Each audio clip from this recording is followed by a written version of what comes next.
The sound of the wind moving through the Supe Valley is a low, rhythmic whisper, a sound that has not changed its timbre in 5,000 years.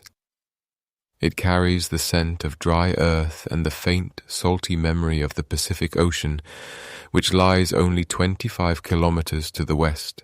If you were to stand in this valley today, you would see a landscape of stark contrasts, where the vibrant green of the riverbanks is hemmed in by the pale monochromatic browns of the high desert. It is a place of profound stillness, where the heat of the day radiates off the stones long after the light has faded, and the silence is so deep that it feels like a physical weight upon the shoulders. For a long time we believed this silence was the natural state of the Peruvian coast, that the great rise of Andean civilization began much later, in the shadows of the high mountains or within the humid embrace of the jungle. But the desert has a way of holding on to its secrets, burying them beneath layers of fine sand and the patient dust of centuries, waiting for a moment when the world is ready to look back into the mirror of its own distant past. In this valley, roughly 200 kilometers north of modern-day Lima, the earth rises in strange geometric mounds that for generations were dismissed as nothing more than natural hills, perhaps weathered by the wind or shaped by some ancient tectonic shift. They were part of the scenery, silent sentinels that watched the local farmers tend to their crops of cotton and fruit. There was no gold here to attract the conquistadors, no towering stone walls like those of Machu Picchu to draw the early explorers, and so the Supe Valley remained a quiet backwater in the annals of archaeology.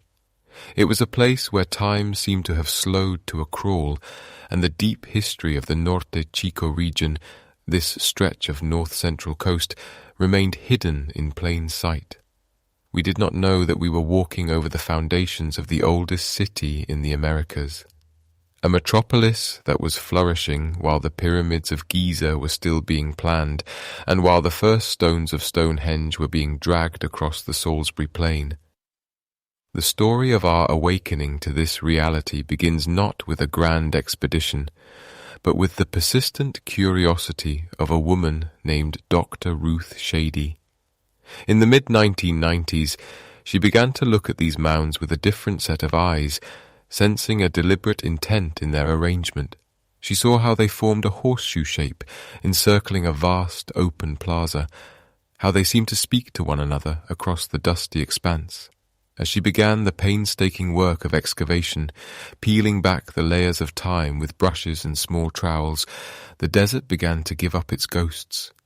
What she found was not the work of a small, nomadic tribe, but the evidence of a sophisticated urban society that had mastered the art of living in one of the most arid environments on Earth. Before we venture further into the dust and the dreams of this ancient city, I hope you are finding a sense of peace as you settle in for the night. You are here with the Slumber Archives, and it is a pleasure to have you with us.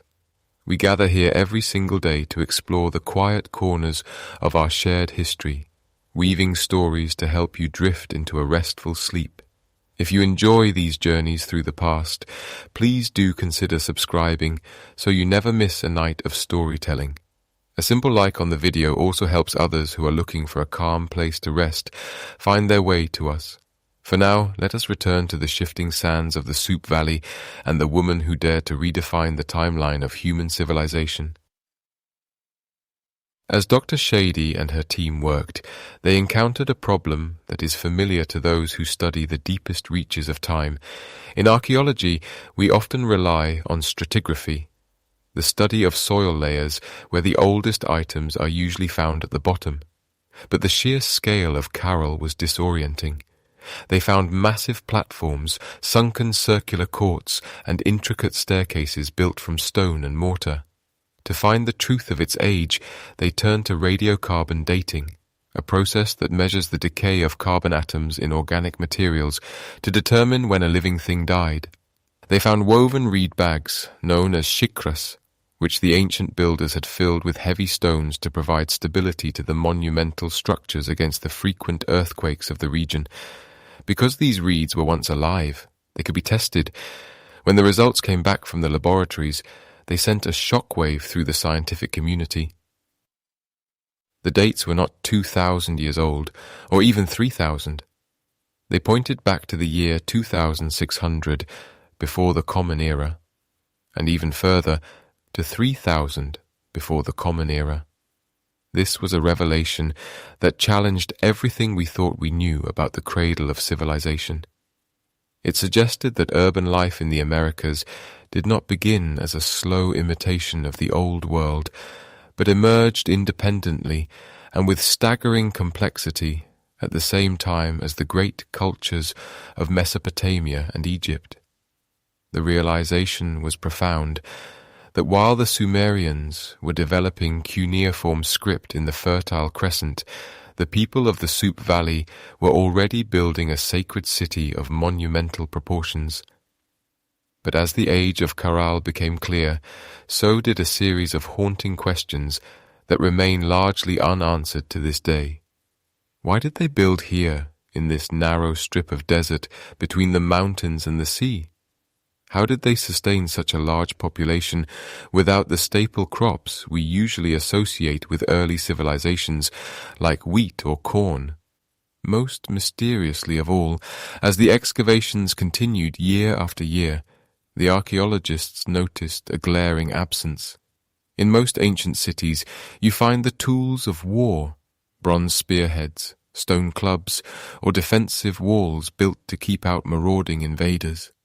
You find art that glorifies the conquest of neighbors or the execution of captives. But at Caral, there was none of this. In the 5,000 years of its history, there is no evidence of a single battle, no charred remains of a city under siege, and no skeletons showing the trauma of combat. It appeared to be a metropolis that existed for nearly 1,000 years in a state of total, uninterrupted peace. In the silence of the Supe Valley, this realization feels almost heavy, a quiet challenge to our modern assumptions about human nature and the necessity of conflict. We are left to wonder if we have forgotten a different way of living, a way that the people of the Norte Chico mastered before the first sword was ever forged. The city of Caral covers more than 150 acres, a sprawling complex dominated by 6 large pyramids. The largest of these, the Piramide Mayor, stands nearly 30 meters high, its massive bulk silhouetted against the Andean foothills. To stand at its base is to feel the weight of deep time, the sense that we are looking at a blueprint of human organization that was drawn up in the very morning of our species' urban journey. The stones are weathered and grey, held together by a clay mortar that has hardened into something like concrete over the millennia. As you walk through the ruins in your mind's eye, imagine the thousands of people who once moved through these plazas. They were not primitive shadows, but architects, astronomers, musicians, and traders. They lived in a world that was transitioning out of the long tail of the last ice age, a period some scientists call the Younger Dryas, though by the time Caral reached its peak, the climate had stabilized into the arid rhythm we see today. They understood the stars and the movements of the planets, aligning their great structures with the celestial bodies to track the seasons and the flooding of the river. They lived in a world where the boundaries between the sacred and the mundane did not exist, where every stone laid and every net woven was an act of participation in the cosmic order. And so, the awakening of the Supe Valley was more than just an archaeological discovery. It was a reclaiming of a lost chapter of the human story, a chapter that had been erased by the wind and the sand. It forces us to look back across the vast gulf of 5,000 years and ask what else we might have forgotten. As the desert sun sets and the shadows of the pyramids stretch across the valley floor, we begin to realize that Caral is not just a collection of ruins, it is a mirror. It reflects a version of ourselves that lived without war, that built for the sake of the stars, and that found a way to thrive in the heart of the dust. The journey into its streets is a journey into the very origins of who we are, and as we move deeper into the night, we will listen to what these ancient stones have to tell us about the long, quiet history of the peaceable city. To understand the heartbeat of Caral, one must first understand the ground upon which it rests, a landscape of shifting sands and the restless, grinding plates of the earth itself. As we walk through the phantom streets of the sacred city, the silence is heavy with the weight of 6 massive platform mounds, structures so vast they seem less like buildings and more like extensions of the mountains that frame the horizon. These are not the sharp, aggressive pyramids of Giza or the jagged temples of the Maya, but rather gentle, tiered giants that rise from the desert floor in a series of wide, sweeping terraces. The largest of these, the Pirámide Mayor, stretches nearly 500 feet in length, a mountain of stone and clay that has stood watch over the Supe Valley for 5,000 years. The layout of the city reveals a mind that craved order, a geometry of the soul that sought to balance the terrestrial with the divine. These 6 great mounds are not scattered at random. They are arranged around a central, sprawling plaza, a vast open space where the dust now dances in the wind, but where thousands once gathered for ceremonies we can only begin to imagine. The architecture creates a sense of profound openness, an invitation to the sky. There are no defensive walls here, no battlements or watchtowers to suggest the fear of the neighbor. Instead, there are sunken circular plazas carved deep into the earth like stone bowls. As you descend into these quiet, subterranean spaces, the sounds of the wind fade away, leaving only a stillness that feels ancient and deliberate.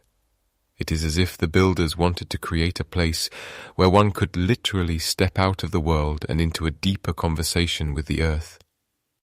But the true genius of Caral lies hidden within the very walls of these great mounds, tucked away in the shadows where the eye rarely wanders. The Andes are a land of fire and movement, a place where the earth frequently trembles and shakes, yet these structures have remained standing while modern cities have crumbled. The secret lies in a simple, humble technology known as xicras. These are hand-woven bags made of tough, fibrous reeds, filled to the brim with smooth river stones. The ancient builders did not simply pile rocks upon rocks. They filled the interior of their pyramids with thousands upon thousands of these stone-filled bags. This was a primitive form of seismic insulation, a way to give the massive structures a kind of internal flexibility. When the earth heaved and bucked, the xicras allowed the stones to shift and roll against one another, absorbing the shock and dissipating the energy of the earthquake. It is a haunting thought that 5 millennia ago, a people without the wheel or metal tools had already mastered the art of building in harmony with a restless planet, using nothing but the grass of the valley and the stones of the river. As the night deepens and the stars begin to sharpen in the thin mountain air, the orientation of Caral becomes clear. These were a people who lived by the rhythms of the cosmos, who saw the movements of the lights above as a map for their lives below. Each of the major structures is meticulously aligned with specific celestial events, creating a terrestrial mirror of the heavens. The Pirámide Mayor, for instance, is oriented toward the summer solstice, the moment when the sun reaches its highest point and the promise of the harvest is at its peak. Other buildings seem to track the rising and setting of the Pleiades, a star cluster that many Andean cultures have long used to predict the coming of the rains. To walk through Caral is to walk through a giant stone calendar, a device designed to capture the fleeting moments of the year and anchor them in the soil.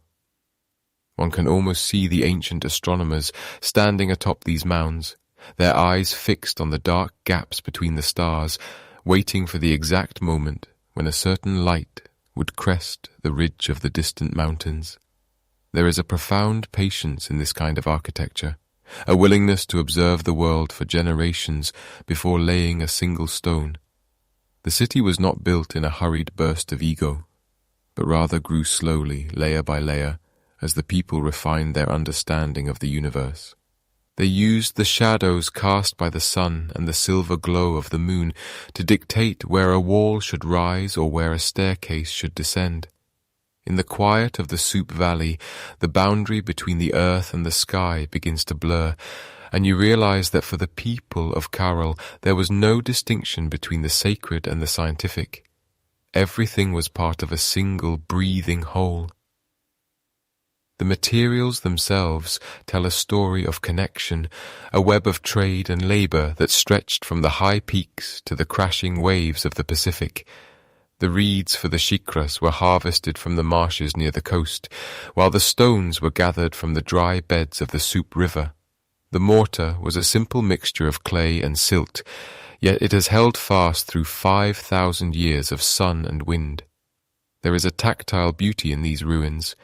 The rough texture of the woven fibers, still visible in the impressions left in the dried mud, the smooth, cool surface of the river rocks, the fine, powdery dust that coats everything in a shroud of beige and ochre. As you move through the city, you are constantly reminded of the human hands that shaped it, the thousands of hours of weaving, hauling, and lifting that went into every terrace and every room. And yet, for all its massive scale, Caral feels remarkably intimate. Between the great pyramids lie the remains of residential quarters, small clusters of rooms where families lived their quiet lives. These houses were built with wooden frames and walls of quincha, a traditional Andean technique using woven reeds plastered with mud. They were flexible, breathable, and perfectly suited to the desert climate. Even here in the shadow of the great monuments, the sense of peace remains. There are no signs of social stratification enforced by violence, no palaces that dwarf their neighbors through sheer intimidation. Instead, there is a sense of communal purpose, a city that functioned like a complex organism, with each part contributing to the survival of the whole. As we contemplate the sheer age of these ruins, we are forced to confront the limits of our own memory. Caral was thriving at the same time the first stones were being laid at Stonehenge, and long before the first dynasty of Egypt had reached its zenith. It is a city that exists at the very edge of what we consider history, a place where the transition from nomadic wandering to settled life is written in the earth. The lack of traditional weaponry or defensive fortifications in the archaeological record suggests a society that found another way to resolve conflict, perhaps through trade or ritual, or the shared necessity of managing the precious water of the valley. It is a mystery that challenges our modern assumptions about the nature of civilization, the idea that progress must always be accompanied by the sword. In the soft glow of the starlight, the mounds of Caral take on a ghostly appearance, their edges softening into the surrounding hills. They seem to be waiting, as they have waited for 50 centuries, for someone to truly understand the message they carry. It is a message of stability in a world of change, of celestial alignment in a world of chaos, and of a peace so profound that it left no room for the tools of war. As the wind whispers through the empty plazas and the river stones settle in their reed bags, we are reminded that the foundations of our world are often hidden from view, buried beneath the sands of time, waiting for the moment when we are quiet enough to listen to what they have to say. The architecture of Caral is not just a feat of engineering. It is a testament to a different way of being, a silent song composed in stone and stars, echoing across the vast, lonely stretches of the Andean night. The scent of salt air travels far in the Supe Valley, drifting inland on the evening breeze until it meets the dry, sweet aroma of sun-warmed earth and flowering shrubs. In the silence of the desert night, it is easy to imagine the invisible threads that once bound the coast to the mountains, a web of connection that was as strong and flexible as the fibers that fueled the rise of Caral. Unlike the great civilizations of the Nile or the Indus, which rose on the strength of golden wheat and sturdy barley, the people of the Supe Valley looked to a different kind of harvest. They did not fill their storehouses with cereal grains. Instead, their wealth was white, soft, and fibrous. They grew cotton, fields upon fields of Gossypium barbadense, a hardy, long staple variety that flourished in the irrigated river silt. This was not a crop intended for food, but an industrial marvel, a biological engine that powered a unique social contract. As we look back through the layers of stratigraphy, the study of soil layers that acts as a diary of the earth, we find that for over 1,000 years, the heartbeat of this society was not the grinding of grain, but the rhythmic twisting of fibers into cordage. The relationship was one of perfect, quiet symbiosis. Down at the edge of the Pacific, where the cold, nutrient-rich waters of the Humboldt Current churn with life, the coastal villages possessed an endless supply of protein. The sea offered up anchovies and sardines in silver clouds of such abundance that the hunger of thousands could be sated by a single day's labor. Yet to harvest this bounty, the fishermen needed more than just skill. They needed nets. They needed lines that would not snap under the weight of 1,000 thrashing fish, and they needed mesh fine enough to catch the smallest fry. They had the sea, but they lacked the land to grow the materials required to conquer it. And so they looked inland, where the farmers of Caral were busy diverting the river into a network of canals. These farmers did not focus on the heavy carbohydrates that defined the Old World. They grew some squash, some beans, and some guava, but their primary devotion was to the cotton plant. In the soft glow of the Andean afternoon, one can almost see the exchange taking place at the midway points of the valley. Bundles of dried fish, packed with the vital fats and proteins needed to sustain the builders of pyramids, were traded for massive coils of high-quality cotton twine. It was a trade of energy for technology, a cycle of mutual dependence that left no room for the hierarchies of conquest. In many other ancient cradles of civilization, the need to protect grain silos led to the rise of warrior castes and the fortification of city walls. But you cannot easily steal a field of cotton, nor can you hoard the fleeting silver of the sea. The very nature of their resources seemed to encourage a culture of cooperation, rather than one of conflict. This lack of cereal grains is perhaps the most striking mystery of Caral. In the traditional narrative of human progress, we are taught that agriculture begins with the plough and the grain, leading to the surplus that allows for the construction of monuments. Yet here, in the shadow of the Supe pyramids, we find a complex urban society that thrived for centuries without a single stalk of corn or a handful of rice. They built their world on the strength of a net. As the years passed, the cotton of Caral became more than just a tool. It became a language. The fine cream-colored fibers were spun into textiles of incredible complexity, and perhaps even into the earliest forms of the Quipu, those mysterious knotted strings that the later Inca used to record their history and their laws. We find these fibers today preserved by the incredible aridity of the desert, still holding the tension of the hands that spun them 5,000 years ago.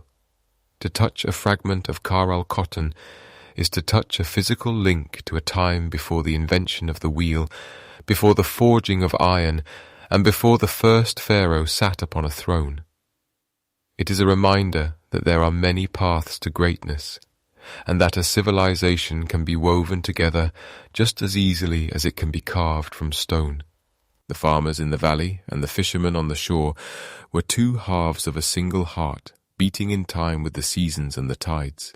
Meanwhile, the absence of defensive walls or scorched earth in the archaeological record suggests a peace so profound it is difficult for the modern mind to grasp. When we look at the radiocarbon dates, the scientific method of measuring the decay of carbon isotopes to pin a moment in time, we see a continuous occupation that spans nearly 2 millennia without a single layer of ash that would indicate a city sacked or a temple burned. The industrial cotton was not being used to create bowstrings for archers, but to create the infrastructure of a shared prosperity. It was a society where the most valuable commodity was the ability to help one's neighbor harvest the gifts of the earth and the water. In the stillness of the ruins, one might wonder if we have forgotten something essential about the way we organize our lives. We have long assumed that war is the inevitable shadow of civilization, an inseparable companion to the rise of cities. But Caral stands as a silent rebuttal to that dark assumption. The wind continues to pull at the edges of the excavated pits, revealing the intricate patterns of the reed bags, known as shikras, which the workers used to carry the stones for the pyramids. These bags, too, were made of woven fibers, a testament to the ubiquitous presence of the weaver's art. Every stone in the Great Pyramid was carried in a hand-woven vessel, a labor of patience and collective will. The city was not built by slaves under the lash of a conqueror, but by a people bound together by the very nets they used to feed themselves. As the stars begin to wheel over the valley, the silver light reflects off the ancient irrigation channels, tracing the lines of a blueprint for a world that chose a different way, a world where the wealth of a nation was measured in the strength of its thread and the fullness of its nets, and where the only thing more enduring than the stone was the soft white cotton that held it all together. The mystery of how they maintained this balance for so long remains buried in the dust. Was it a shared religion, a common philosophy of the cosmos, or simply the practical realization that they were stronger together than they could ever be apart? We may never truly know the thoughts that occupied the minds of the Caral weavers as they sat in the shade of their mud-brick homes, their fingers flying over the looms, but the evidence of their success is written in the lack of weapons and the abundance of art. It is written in the piles of fish bones found deep in the inland plazas and the fragments of cotton found in the coastal middens. In the deep time of the Supe Valley, the story of Caral is a story of the loom and the sea, a gentle, persistent rhythm that echoes through the millennia, asking us to reconsider the foundations upon which we build our own world. As we drift further into the history of this silent metropolis, we begin to see that the true strength of a people lies not in what they can take, but in what they can weave. Imagine, if you will, the silhouette of a city against the pale violet of a pre-dawn sky. Not a city of jagged steel and glass, but one of soft, weathered stone and earth, rising in tiers from the desert floor. In most stories of the ancient world, a city this vast would be girded by thick, impenetrable walls.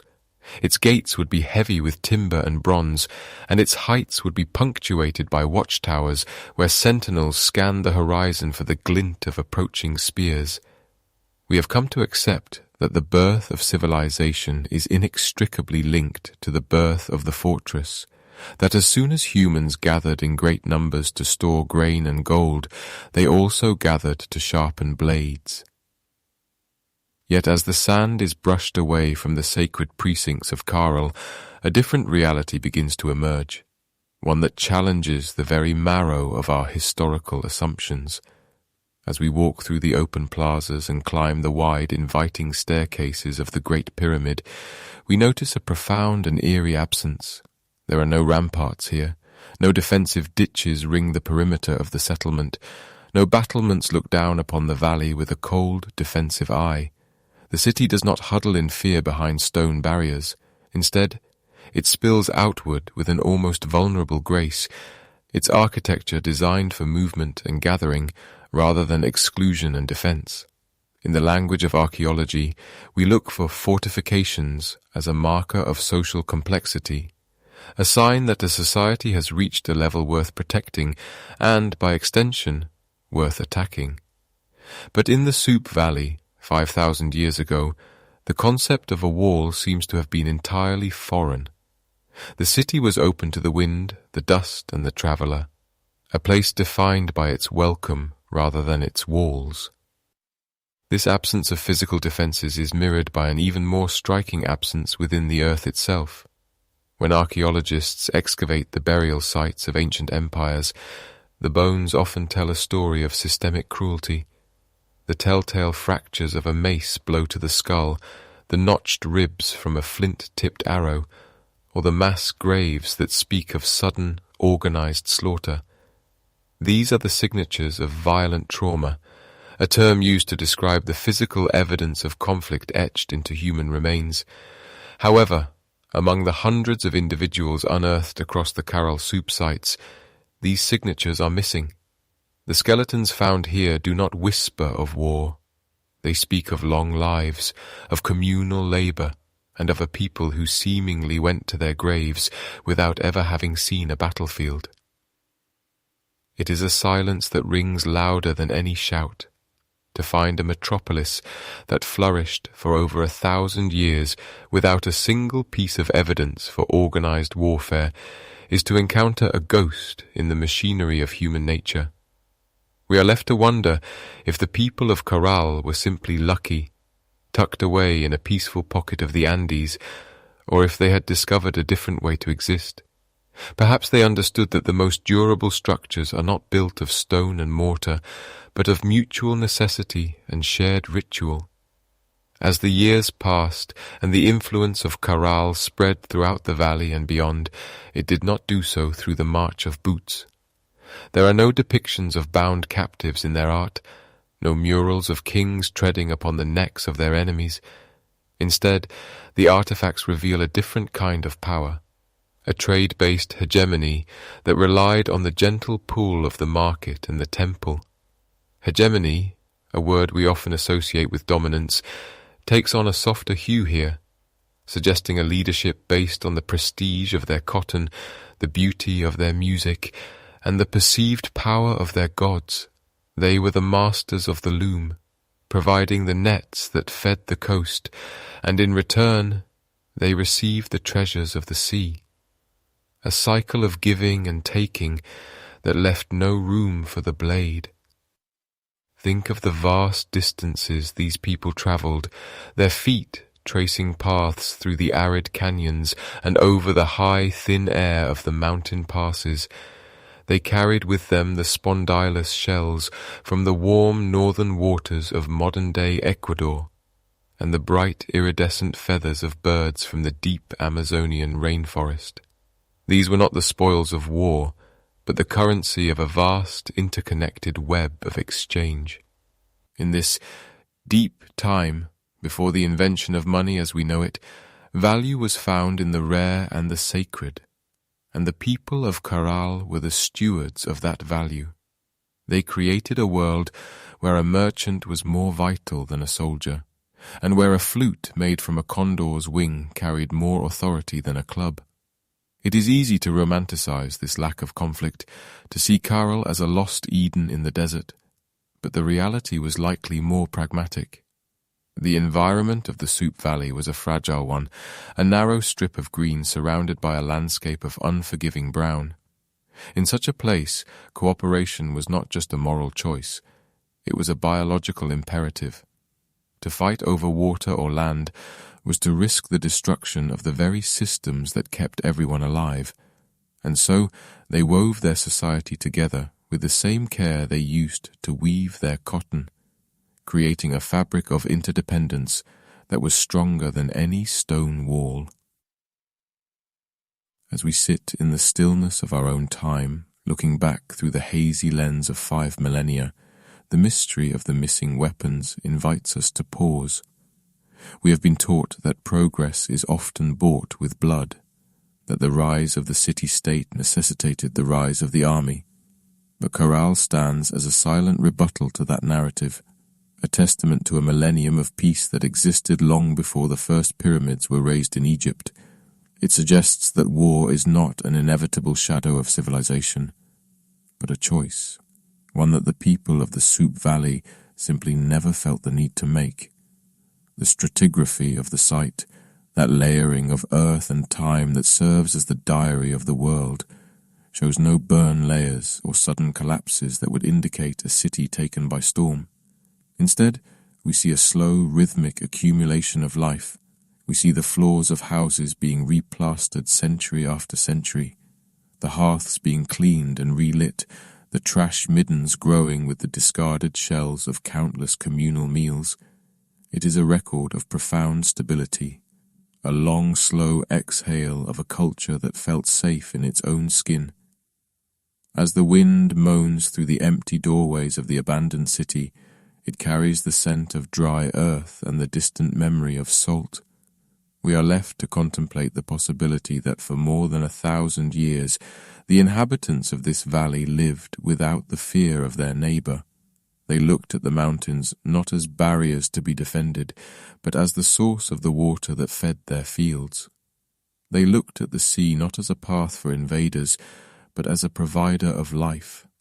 In the absence of walls, they found a different kind of security, a security rooted in the knowledge that they were part of a whole, a single thread in a tapestry that stretched from the snowy peaks to the crashing surf. The mystery of the missing weapons is not just a question for archaeologists to debate in quiet libraries. It is a question that echoes into our own lives.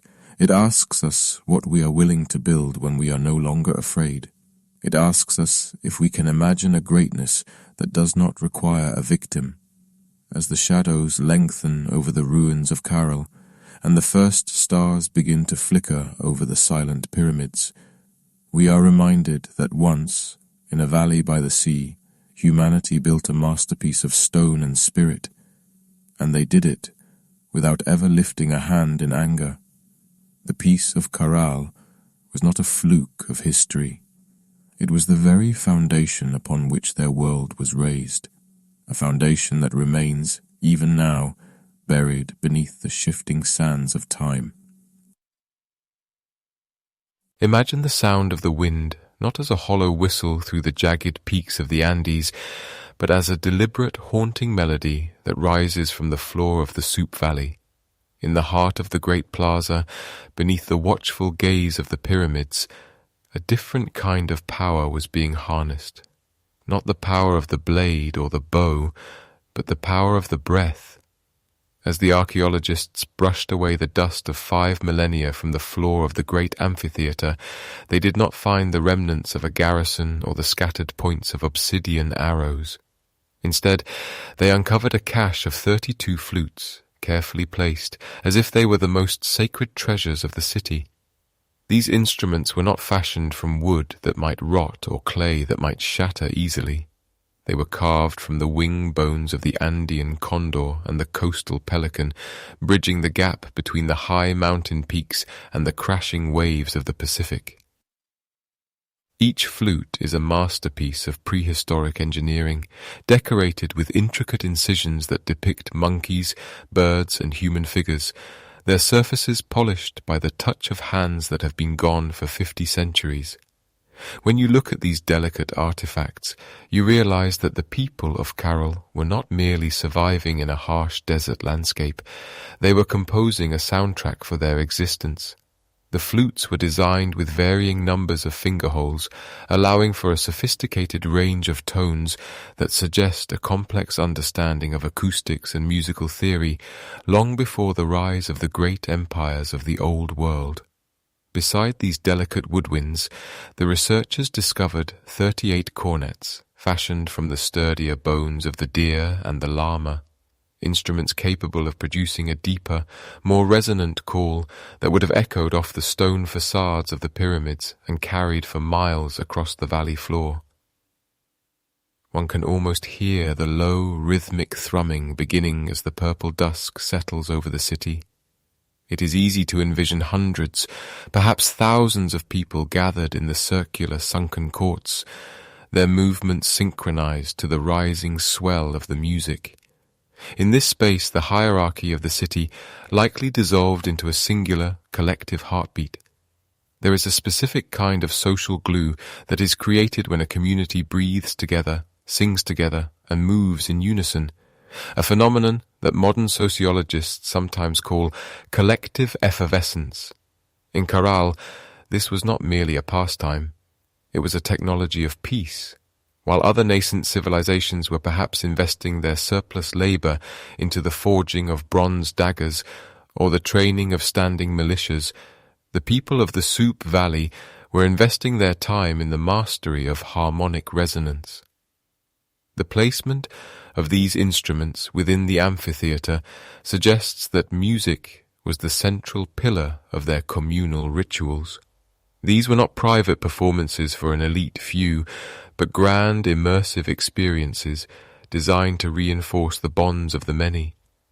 As the flutes began their thin, ethereal wailing and the cornets provided a grounding, earthy drone, the individual became part of something much larger, a living, breathing organism of stone and sound. We often think of ancient rituals as being driven by fear or the need to appease angry deities through sacrifice, but the evidence at Caral whispers a different story. It tells of a society that maintained order through the shared joy of the spectacle and the rhythmic alignment of the soul. As the years passed and the city grew, the complexity of these musical gatherings likely evolved, becoming the primary method through which disputes were settled and social tensions were diffused. It is difficult to harbour thoughts of violence when your lungs are filled with the same air as your neighbour, and your feet are moving to the same ancient cadence. The lack of defensive walls around Caral becomes less of a mystery when we consider the possibility that their defence was not physical, but psychological, a deep-seated cultural immunity to conflict fostered by 1,000 years of shared song. The very architecture of the city seems designed to amplify these sounds, with the circular plazas acting as natural resonators that projected the music upward toward the heavens and outward toward the fields. Perhaps the most striking detail of these bone flutes is the way they were found, tucked away in a specialized corner of the plaza, treated with a reverence that suggests they were considered living entities. They were not discarded as trash, but retired with honor.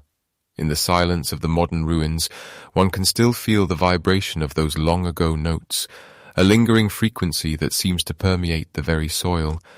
The condor bone flutes tell us that the people of Caral looked to the sky for inspiration, while the pelican bones remind us of their connection to the deep blue mystery of the sea. They lived in a world where the elements were in balance, and where the breath of a musician was considered more powerful than the arm of a soldier. And so we are left to wonder about the melodies that once drifted through these streets, melodies that have been lost to the wind, but are still written in the marrow of the earth. Were they songs of the harvest, or hymns to the stars that guided their celestial alignments? Or were they something simpler, a way to mark the passage of time in a place where time seemed to stand still? As we contemplate the 32 flutes of Caral, we are reminded that the first great achievement of Andean civilization was not a conquest of territory, but a conquest of the human heart through the medium of sound. The city was a vast instrument, and its people were the players, creating a symphony of coexistence that lasted for over a millennium, a song of peace that eventually faded into the quiet hum of the desert, waiting for us to listen once again. In the quiet corners of the great pyramid of La Galada, nestled among the sacred offerings of a culture that seemed to value the ethereal over the material, archaeologists uncovered a small, unassuming bundle of cotton threads. To the untrained eye, it might appear to be nothing more than a tangle of ancient fibre, weathered by 5,000 years of desert air. But to those who understand the language of the Andes, it represents one of the most profound leaps in human cognition. This is the Quipu, a complex assembly of knotted strings that served as the primary record-keeping device for the people of Caral-Supe. It is a discovery that challenges our very definition of literacy, suggesting that while the great civilizations of Mesopotamia were pressing reeds into wet clay to form cuneiform, the architects of the Supe Valley were weaving their thoughts into three-dimensional sculptures of chord and knot. Imagine the hands of a Carolino administrator, fingers moving with practiced grace over lengths of dyed cotton. Each knot is a vessel for information, a decimal position, a quantity of grain, a census of a distant village, or perhaps even the rhythm of a ritual calendar. In a world without a written alphabet, these threads became the connective tissue of a vast, peaceful empire. The Quipu found at Caral is one of the oldest ever discovered, dating back to the 3rd millennium before the Common Era, a realization that forces us to reconsider the timeline of intellectual development in the Americas. We often equate the birth of civilization with the scratch of a pen on parchment, yet here, in the cradle of the Andes, the mind found expression through the tactile and the textile.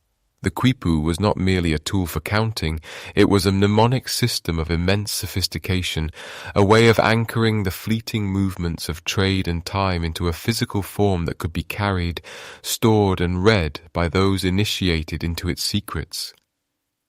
As the centuries drifted by, the Supe Valley became a bustling hub of exchange, a place where the salt of the sea met the obsidian of the mountains and the bright feathers of the jungle.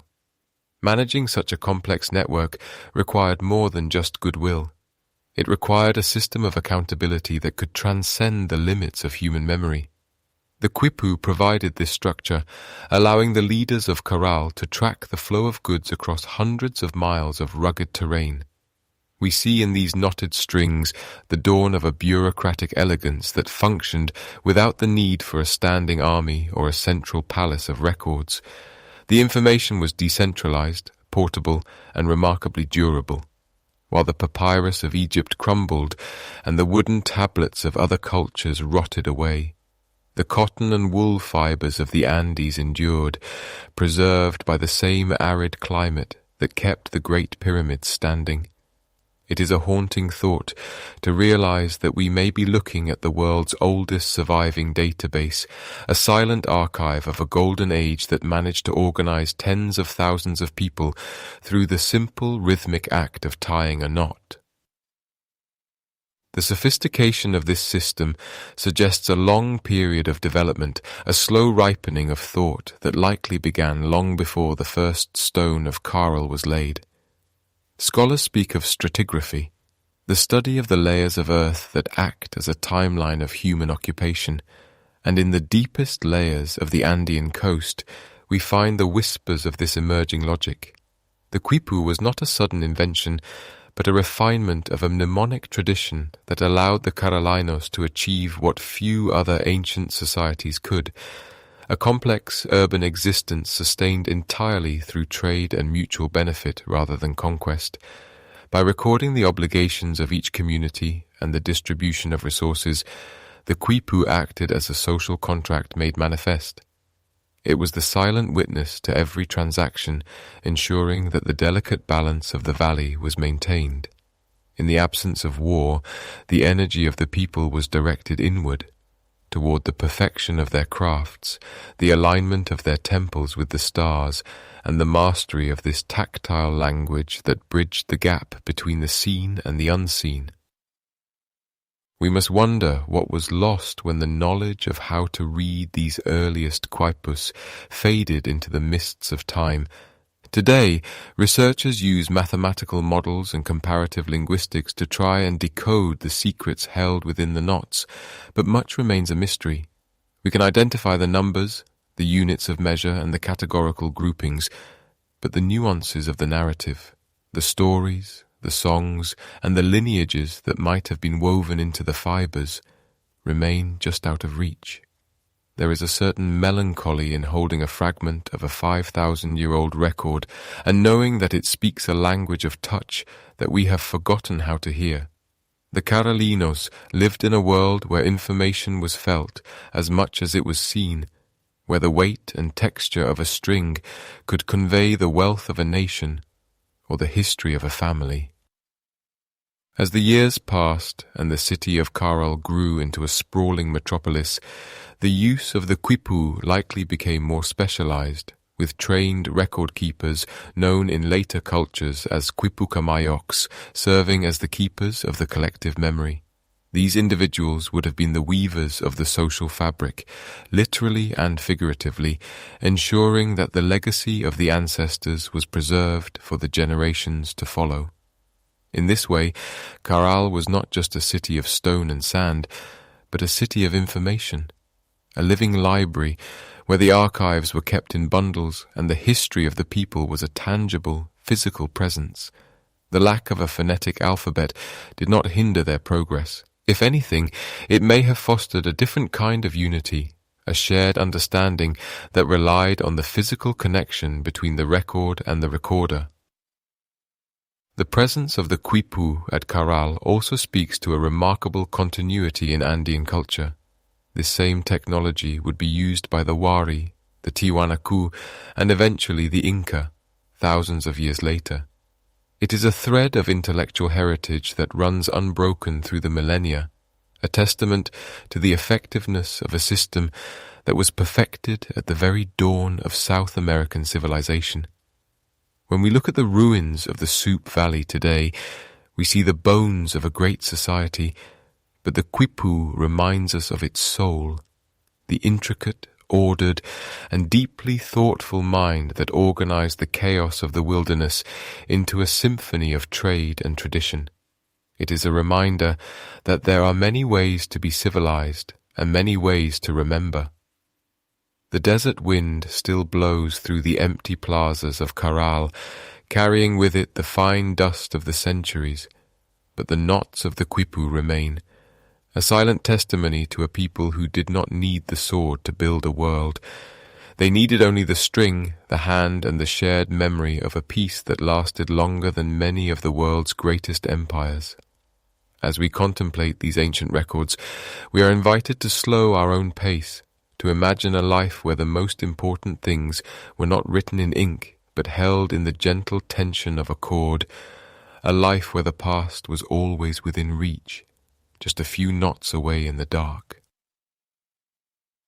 To understand the rhythm of life in this high desert valley, one must first understand the flavor of the salt and the scent of the earth after a rare mist.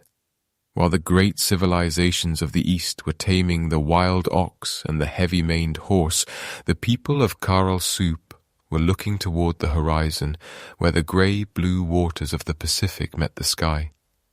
There is a stillness in the food they ate, a diet that reflects a profound harmony with the landscape, long before the heavy tread of the llama or the alpaca became a common sound in these dusty plazas. In those earliest centuries, the great beast of burden was not a creature of flesh and bone, but the human spirit itself. There were no herds of livestock grazing on the scrub of the Supe Valley during Caral's founding years. The archaeological record, that slow, meticulous peeling back of the earth's skin, reveals a curious absence. We find no pens for cattle, no bones of domesticated sheep, and no evidence that the llama had yet descended from the high altiplano to serve the city dwellers of the coast. This was a metropolis built by hand, fueled by a sustenance that was light, silver, and seemingly endless. If you were to walk through the residential quarters of the sacred city 5,000 years ago, the air would not smell of roasting mutton or heavy fats. Instead, it would be thick with the sharp oceanic tang of the sea. The primary source of protein for these thousands of souls was the humble anchovy and the sardine. It is a detail that challenges our modern notions of what a great civilization requires to thrive. We often imagine kings feasting on heavy game, yet here, the foundation of a monumental society was built upon the smallest of silver fish. The relationship was one of trade and breath. While the people in the valley grew the cotton for the nets, the coastal dwellers harvested the bounty of the cold Humboldt current. These tiny fish were dried in the sun, salted and transported by the thousands into the interior. They were the fuel for the laborers who hauled the heavy stone bags, the nourishment for the priests who watched the stars, and the daily bread of the families who lived in the shadow of the pyramids. To look upon the massive ruins of Caral is to see a monument built, quite literally, out of the sea. as the morning light crests the surrounding ridges, illuminating the terraced fields that hug the river's edge, we see the other half of this ancient balance. The Supe River, a seasonal ribbon of life, provided a fertile silt that the people managed with a delicate touch. They did not yet have the heavy grains that defined other worlds. No wheat, no barley, no rye. Instead, the valley floor was a tapestry of green and gold, heavy with the weight of squash and the climbing vines of beans. There is a quiet beauty in the variety of their harvest. They cultivated the lima bean and the common bean, plants that enriched the soil even as they provided a steady, reliable source of energy. And then there was the squash, great, heavy gourds that served as both food and vessel. In a world without ceramic pottery, for the people of Caral had not yet begun to fire clay into bowls, the dried rinds of gourds were their plates, their cups, and their storage jars. Life was organic, biodegradable, and deeply connected to the seasonal pulse of the river. Amongst the greenery, one would find the sweet, fragrant groves of the guava tree. The fruit, with its pink flesh and heady aroma, must have been a cherished luxury, a burst of sweetness in a world of salt and dust. They also grew the pacay, or the ice cream bean, whose long green pods contain a soft, white pulp that tastes of vanilla. It is easy to imagine a child 5 millennia ago, sitting on a sun-warmed stone, peeling back the fibrous husk of a pacay bean, and tasting the same sweetness that we might find in a tropical market today. This diet was not merely a matter of survival, it was a sophisticated biological strategy. By combining the high-quality protein and omega-3 fatty acids of the small fish with the complex carbohydrates and fibers of the valley's crops, the people of Caral-Supe maintained a level of health that allowed for the immense physical exertion required to build their stone cities. They were not a people weakened by the monocultures of later empires. Their plates, or rather their gourds, were full of diversity. Yet, there is a haunting quality to this abundance. When we look at the stratigraphy, the layers of history preserved in the soil, we see that this entire complex system relied on a climate that was, for a time, remarkably stable.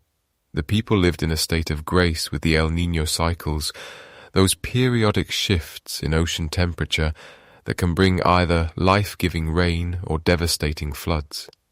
For nearly 1,000 years, the anchovies remained plentiful, and the river remained kind.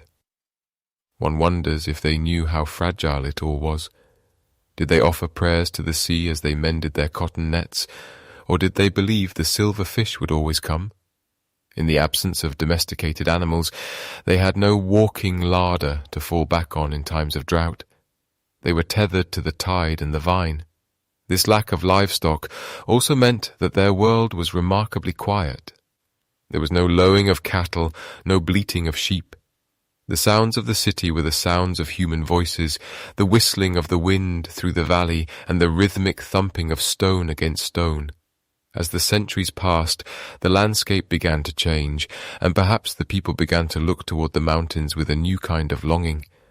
But for the golden age of Caral, it was the sea and the silt that sustained them. They were a civilization that flourished without the plough, without the wheel, and without the beast of burden. They moved through their world with a lightness that is difficult for us to grasp. A people who built mountains of stone while living on the gifts of the wind and the water. In the quiet of the evening, as the shadows of the pyramids stretch across the valley floor, one can almost hear the ghost of that ancient industry. The shuffling of feet through the bean fields, the scent of parched corn and dried fish lingering in the cool air. It was a life of persistent, quiet labor, where every meal was a reminder of the delicate thread that connected the deep, cold canyons of the ocean to the sun-drenched soil of the Andes. And as we sit in the stillness of our own time, we might find a strange comfort in their example, a reminder that greatness does not always require the conquest of nature, but a patient, enduring conversation with it. Perhaps the most profound expression of this conversation is found in the way the people of Caral shaped the very earth beneath their feet, carving out vast, sunken circular courts that seemed to pull the sky down into the dust of the Supe Valley. These are not the jagged, defensive bastions of a people looking outward for enemies. They are inward-facing sanctuaries, cradles of stone and clay designed to hold the weight of a community. To stand in the center of one of these courts today is to feel a strange subterranean quiet, a sense that you are no longer standing upon the world but within it. The walls rise up around you in a perfect continuous curve, cutting off the horizon and leaving only the drifting clouds and the occasional flash of a condor's wing against the blue. These circular plazas were the heart of public life 5,000 years ago, spaces where the distinctions of daily labor vanished and the collective spirit of the city found its voice. In the Andean mind, the circle was never merely a shape. It was a cosmological principle. It represented the cyclical nature of time, the turning of the seasons, and the eternal return of the water from the mountains to the sea. There is no beginning and no end in a circle, no corner for a shadow to hide, and no hierarchy of seating that might elevate one soul above another. As we look closer at the architecture of these plazas, we find a level of engineering that defies the simplicity of the era. Beneath the floors of the ceremonial rooms, the builders of Caral constructed a sophisticated system of air ducts, narrow, stone-lined channels that tunneled through the dark earth to feed the sacred hearths above. Through the use of the Venturi effect, a principle of fluid dynamics where air accelerates as it passes through a constricted space, these ancient architects were able to create a natural bellows. Without the need for fans or manual labor, the gentle breeze of the valley was captured and compressed, forced upward into the central fire pits with enough pressure to keep the flames burning at an intense, constant heat. It is a haunting thought that while the rest of the world was still struggling to master the basic hearth, the people of the Supe were already manipulating the invisible physics of the wind to sustain their sacred fires. In the soft glow of these fires, the rituals of the city unfolded. We can imagine the sound of bone flutes. 32 of them have been found, carved from the wings of pelicans and condors, echoing off the curved stone walls. The music would have been thin and haunting, a series of high, whistling notes that mimicked the wind itself. As the smoke drifted upward, thick with the scent of dried herbs and perhaps the sharp tang of burning seashells, the people gathered in the sunken courts would have watched the shadows dance against the murals. There is a stillness in these ruins that suggests a people who understood the value of waiting, who knew that the fire must be fed and the wind must be respected if the balance of the world was to be maintained. The design of these courts reveals a deep preoccupation with the relationship between the subterranean and the celestial. By sinking the plazas into the ground, the architects created a physical transition between the world of the living and the world of the ancestors, a space that was neither fully above nor fully below. It was a liminal zone, a place where the veil between the ages grew thin. Archaeologists, using radiocarbon dating, the measurement of the decay of carbon isotopes to determine the age of organic remains, have found that these plazas were used and rebuilt over many centuries. Each generation would lay down a new floor, a fresh layer of silt and clay, burying the memories of their fathers beneath a clean surface. This process of stratigraphic layering, the slow, rhythmic accumulation of time, tells us that Caral was not a city built in a single burst of ambition, but a living organism that grew and breathed through the millennia. The sacred hearths at the center of these rooms were more than just sources of light. They were the focal points of a complex spiritual economy. In several of the smaller private chambers atop the pyramids, excavators have discovered individual hearths where only a few people could have gathered at once. These were likely the spaces for the city's priests or astronomers. those who watched the stars and calculated the precise moment when the rivers would rise. The ventilation ducts ensured that these fires never flickered, providing a steady, unwavering light for the observation of the heavens. It is easy to picture a solitary figure sitting in the dark 5,000 years ago, watching the smoke rise toward the constellation of the Southern Cross, feeling the same cool draught of air that we might feel today if we stood in that very spot. And as the years passed, the circular motif became the signature of the Andean world, a design language that would be echoed thousands of years later by the Inca and the Tiwanaku. But in Caral, it exists in its purest, most primordial form.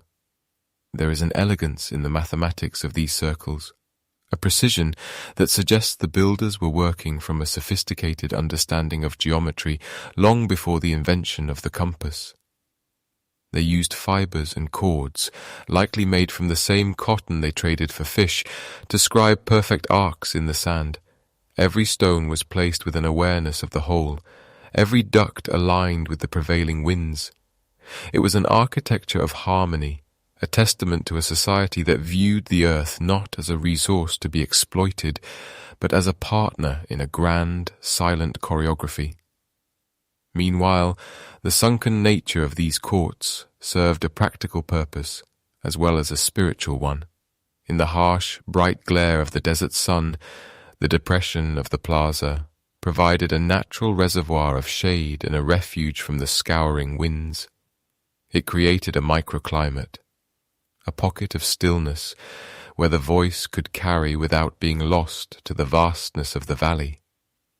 This acoustic clarity would have been essential for the transmission of oral histories and the chanting of prayers. In a world without writing, the memory of the people was held in the sound of their voices, and the circular walls acted as a vessel, catching those sounds and holding them long enough for the next generation to hear. As we contemplate the ruins of these plazas today, stripped of their vibrant colors and their crowds of people, we are left with the skeleton of a philosophy. The circle tells us that everything is connected, that the smoke from the hearth is the same air that fills the lungs of the musician, that the fire in the pit is a reflection of the sun in the sky. The ventilation ducts hidden beneath the earth remind us that even the most ethereal of things, the spirit, the flame, requires a physical foundation to survive. The people of Caral understood that to reach for the stars, one must first dig deep into the soil. They built their monuments downward as much as upward, anchoring their civilization in the cool, dark depths of the Andean earth. And so, the sunken courts remain, silent stone rings in a sea of sand.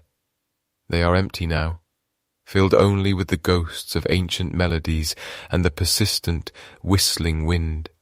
But if we listen closely, if we allow the pace of our own time to slow to the rhythm of the desert, we might still hear the faint roar of the sacred fire, fed by the clever hands of a people who knew how to make the wind sing.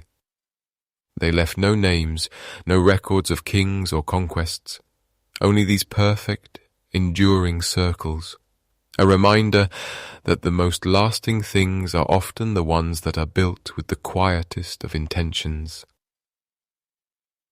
Imagine for a moment the weight of a single stone, smooth, sun-warmed, and heavy with the potential of a mountain. Now, imagine thousands of such stones, moved not by the crack of a whip or the threat of a sword, but by a shared understanding that the desert could be made to bloom.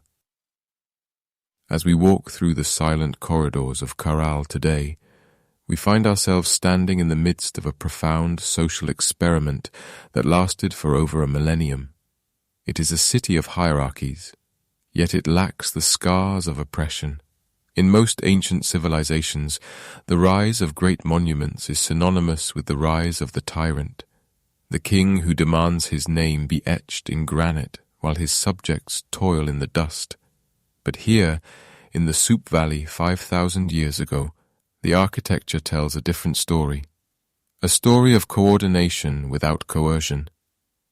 If we look closely at the residential sectors of the city, we begin to see the subtle textures of social standing. Not everyone lived in the same way, yet everyone lived within the same sacred geometry. Near the Great Pyramids, atop the stone platforms, we find the remains of spacious dwellings. Houses with multiple rooms, walls plastered in fine white or yellow clay, and floors that were swept clean of the desert's grit. These were the homes of the elite, the thinkers and the keepers of the calendar. Their walls were thick, insulating them from the midday heat and the midnight chill, offering a quietude that perhaps allowed for the contemplation of the stars or the intricate weaving of the Quipu, those knotted strings that held the data of a civilization. Further away, on the periphery of the monumental core, the houses change. They become smaller, simpler, built of wooden poles and woven cane, plastered with a rougher mud. These were the homes of the makers, the fishers and the farmers. Yet, even in these more modest dwellings, there is a sense of dignity. There are no slums in Caral, no cramped quarters of the desperate. The difference between the high and the low was not a chasm of suffering, but rather a distinction of role. It was a stratification of function, a recognition that for the city to breathe, some must lead the ceremony, while others must mend the nets. At the heart of this social fabric was a figure known as the curaca. In later Andean traditions, the curaca was a local leader, a bridge between the people and the divine, and at Caral we see the early whispers of this role. But the curaca of 5 millennia ago was not a king in the way we understand the word. There are no depictions of them treading upon the necks of enemies, no statues of them holding weapons or presiding over captives. Instead, the curaca seems to have functioned as a master coordinator, a person whose authority was rooted in the management of the complex systems that kept the valley alive. Think of the immense labor required to build the Pirámide Mayor, a structure that rises nearly 60 feet into the air and covers an area larger than 4 football fields. To move that much earth and stone required the synchronized effort of hundreds, perhaps thousands of people. In the absence of bronze tools, wheels, or beasts of burden, the only engine was the human will. And yet, the archaeological record shows no signs of a standing army, no barracks for soldiers, no fortifications to keep the workers in or the enemies out. This leads us to a quiet, startling realization. The people of Caral likely built these pyramids because they chose to. This organization of labor was likely centered around the concept of mita, or minka, ancient Andean traditions of communal work that persist in some form even to this day. It is the idea that the community owes a debt to the gods, to the earth, or to the city itself, and that this debt is paid through the gift of one's hands. The curaca was the one who kept the tally, who knew when the cotton needed to be harvested and when the stones needed to be hauled. They were the architects of cooperation. They did not rule through fear. They ruled through the distribution of prestige and the assurance of stability. As the years passed, this system of voluntary labor created a landscape of staggering beauty. We see it in the shikras, those woven reed bags filled with stones that form the core of the pyramids. Each bag represents a single contribution, a discrete moment of effort from an individual or a family. Millions of these bags are buried within the mounds, layered one upon another like the cells of a living organism. They are a testament to a collective purpose that transcended the lifespan of any single leader. When a pyramid needed to be enlarged, the community gathered, bringing their shikras, adding their weight to the mountain, and in doing so, they reinforced their own place within the cosmos. One might wonder what motivated a person to spend their days hauling heavy stones under the relentless Peruvian sun, if not the threat of a guard's spear. The answer may lie in the festivals and the sense of belonging that the city provided. Caral was a place of constant exchange, not just of goods, but of ideas and spiritual security. To be a part of the city was to be protected from the chaos of the wild, to be fed by the irrigation canals that the community maintained together. The social hierarchy was the very thing that ensured the water reached every field and the dried fish reached every hearth. In this way, the inequality of Caral was a functional necessity rather than a tool of exploitation. The elite lived in finer houses because their work was the work of the mind and the spirit. The observation of the solstices, the calculation of the floods, the mediation with the unseen forces of the world. The commoners supported this because they understood that without the calendar there was no harvest, and without the ritual there was no rain. It was a delicate balance of mutual dependence, held together by the invisible threads of faith and tradition. We find no evidence of wealth being hoarded in the way we might expect. There are no lavish tombs filled with gold for a single man to take into the afterlife. The wealth of Caral was public. It was the plazas, the temples, and the intricate irrigation systems that benefited everyone. Even the most humble home had access to the products of distant lands, the spondylus shells from the warm northern waters, the colourful bird feathers from the deep jungle. The city was a vast, peaceful machine for the distribution of resources, a place where the concept of mine was always secondary to the concept of ours. As we contemplate these ancient stones, we are forced to ask ourselves how a society could remain so stable for so long without the use of force. Perhaps it was because the people of the Supe Valley recognized a truth that we have often forgotten, that the most powerful form of leadership is not the one that commands, but the one that coordinates. The curaka was not a master, but a conductor, ensuring that every voice in the valley, from the highest priest to the simplest farmer, was part of the same grand, slow-moving symphony. The silence of Caral today is not the silence of a graveyard, but the silence of a completed work. The pyramids remain not as monuments to a king's ego, but as a record of what can be achieved when a people decides to build something together, simply because it is the right thing to build. The wind that blows through the empty doorways carries no echoes of ancient suffering, only the memory of a time when the world was young, and the path to greatness was paved not with blood, but with the quiet, persistent rhythm of 1,000 hands moving in unison. To understand the minds of the Caralinos, one must look not at the ground beneath their feet, but at the relationship between the dust and the light. In the stillness of the Supe Valley, the earth itself was treated as a celestial canvas, a mirror meant to reflect the slow, rhythmic breathing of the cosmos.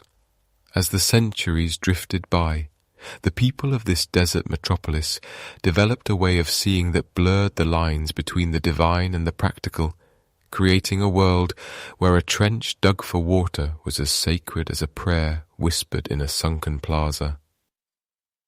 High above the valley floor, etched into the desert pavement, lie the geoglyphs. These are not the famous, sprawling animal figures of the later Nazca lines, but something more primal and perhaps more profound.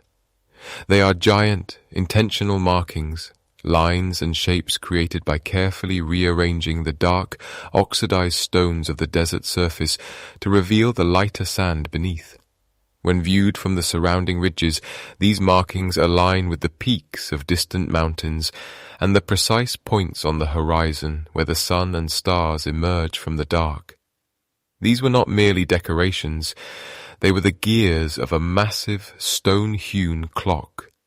By watching the shadows of these alignments, the astronomers of Caral could predict the exact moment when the seasons would shift, signaling the arrival of the rains in the distant highlands. They lived in a landscape of extremes, where the difference between a bountiful harvest and a year of hunger was measured in the tilt of the earth toward the light. This mastery of the stars was not a pursuit of abstract knowledge, but the very foundation of their survival. In this arid corridor, where the rain almost never falls, the river is the only vein of life. But the Supe River is a fickle thing, swelling with the meltwater of the Andes before receding into a shallow trickle. To tame this uncertainty, the Carolinos engineered a system of irrigation that remains a marvel of ancient physics. They constructed long, winding canals that diverted water from the river's upper reaches, guiding it across kilometers of dry earth to the fields surrounding the city. These canals were not simple ditches. They were carefully graded to maintain a consistent flow, utilizing the natural slope of the land with a precision that suggests a deep, intuitive understanding of fluid dynamics. They moved the water where it was needed most, turning the grey desert into a lush tapestry of green where cotton and squash could thrive in the heat of the afternoon sun. As you walk along the remains of these ancient waterways, you can almost hear the soft gurgle of the water as it travelled through the silt. There is a quiet elegance in the way they balanced their needs with the limitations of the environment. They did not attempt to conquer the desert. They sought to harmonize with its rhythms. The engineering was sophisticated, yet it left a light footprint on the earth, a testament to a civilization that understood the value of endurance over exploitation. This was the intersection of the sacred and the mundane.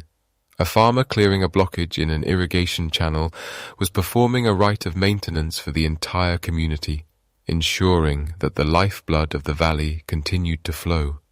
In Caral, the act of engineering was an act of faith.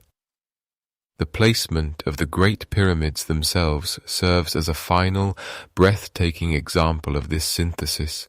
Many of the structures are oriented toward the rising of the sun during the summer solstice, or toward the positions of the Pleiades, a star cluster that many Andean cultures have long associated with the timing of the agricultural cycle.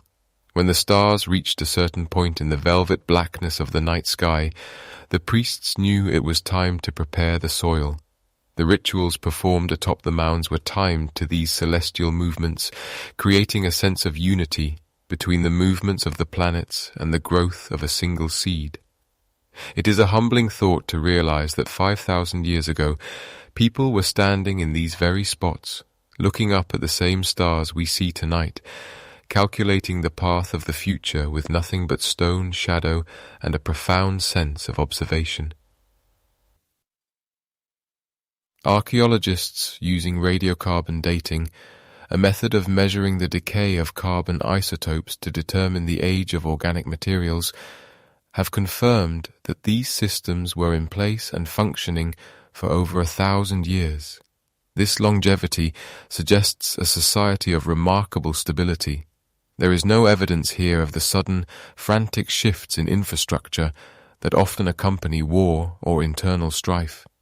Instead, the stratigraphy, the layers of earth and debris built up over time, shows a slow, steady refinement of their techniques. Each generation added to the knowledge of the last, deepening the canals, sharpening the alignments of the geoglyphs, and perfecting the art of living in the rain shadow of the mountains. We often think of science and religion as separate spheres, one dealing with the how and the other with the why, but for the people of the Supe Valley, such a distinction would have been meaningless. The science of the soil was the religion of the stars. The mathematics required to divert a river was the same mathematics used to honor the gods. In the silence of the ruins, one can feel the weight of this integrated wisdom. It is a reminder that human intelligence does not always move in a straight line toward what we call progress. Sometimes it circles back to the essentials: the water, the wind, the light, and the quiet, persistent effort to stay in balance with a world that is much older and much larger than ourselves. As the desert wind brushes against the ancient stones, it carries the scent of dry earth and the faint, lingering echo of a civilization that looked at the void of the desert and saw not a wasteland, but a garden waiting to be awakened. And so, the city slept and woke to the rhythm of the tides and the stars, a masterpiece of engineering built on the simple, holy necessity of water. A single weathered shell lies cradled in the sand, its surface etched with the deep, serrated ridges of a life lived in the warm currents of the north. It is a spondylus shell, a vibrant, thorny oyster that does not belong here. In the cool, grey waters of the central Peruvian coast, its natural home is hundreds of miles away, in the tropical depths off the shores of what we now call Ecuador. Yet here it rests, among the monumental pyramids of Caral, a silent witness to a journey across vast distances of sea and mountain.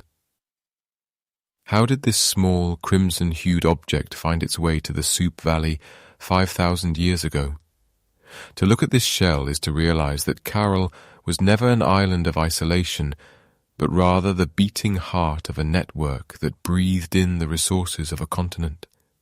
The people of the desert were not merely survivors of the arid plains.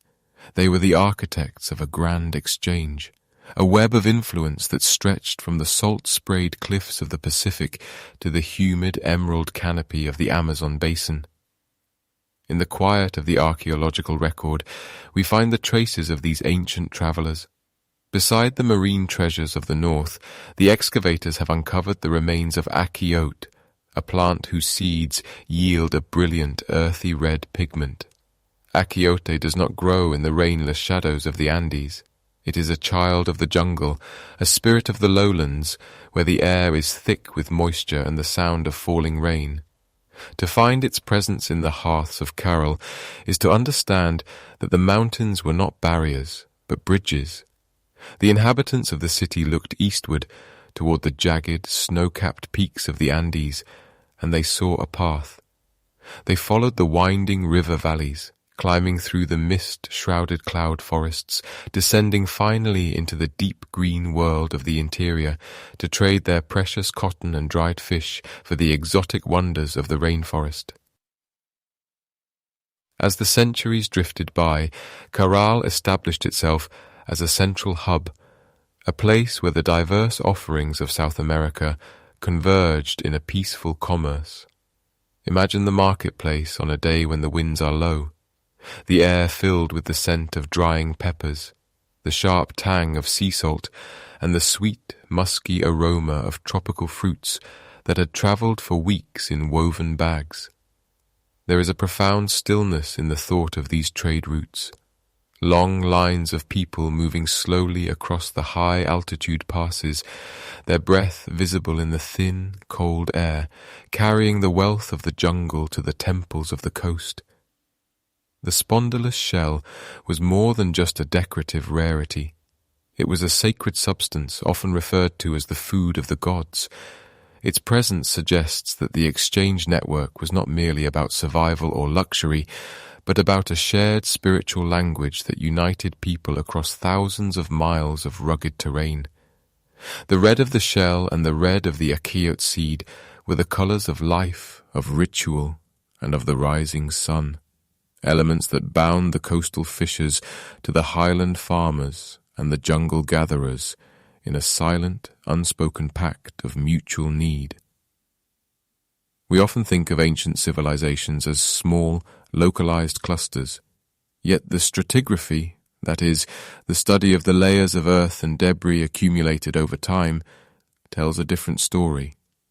In the deeper levels of Caral, the radiocarbon dating reveals that this exchange was happening as early as 2600 before the Common Era. This was a time when the Great Pyramid of Giza was still a new wonder on the horizon of Egypt. Yet here, in the Western Hemisphere, a sophisticated system of logistics and diplomacy was already in full bloom. There are no signs of fortresses here, no blackened layers of ash to suggest that these goods were taken by force. Instead, the evidence speaks of a long measured peace, a time when a merchant could carry a basket of shells from the northern mangroves to the Supe Valley without fear of the spear or the bow. The city functioned like a great loom, pulling in the threads of the distant world and weaving them into the fabric of Andean life. From the highlands came the obsidian for sharp-edged tools and the soft wool of camelids, though the llamas themselves may not have yet become the ubiquitous pack animals they would be in later millennia. From the coast came the endless supply of protein in the form of anchovies and sardines, dried and salted to endure the long trek into the interior. This was the primordial economy of the Americas, a system of reciprocity where the bounty of one ecological zone balanced the scarcity of another. As we contemplate the reach of this network, we are forced to wonder about the limits of our own knowledge. How much of this world has been swallowed by the shifting sands or washed away by the periodic floods of the El Niño cycles? The archaeological record is like a book with most of its pages torn out. We see the spondylus and the achiote, but what of the songs that were traded? What of the stories told by the travellers as they sat around the communal fires of Caral, describing the giant trees of the east or the turquoise waters of the north?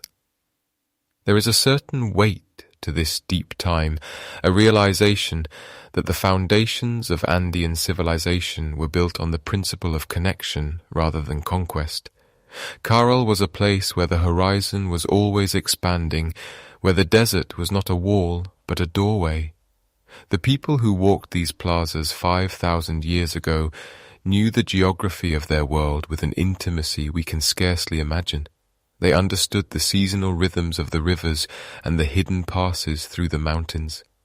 They were the keepers of a vast, silent map etched into their memory and passed down through generations of wandering. And so the city thrived, fed by the diversity of a continent. It was a metropolis of the mind as much as of stone, a place where the distant roar of the jungle and the rhythmic pulse of the ocean met in the quiet of the desert. The trade networks of Caral remind us that even in the dawn of human history, we were a species that sought out the other, that reached across the mountains to find something beautiful, something rare, something that whispered of a world beyond our own immediate vision.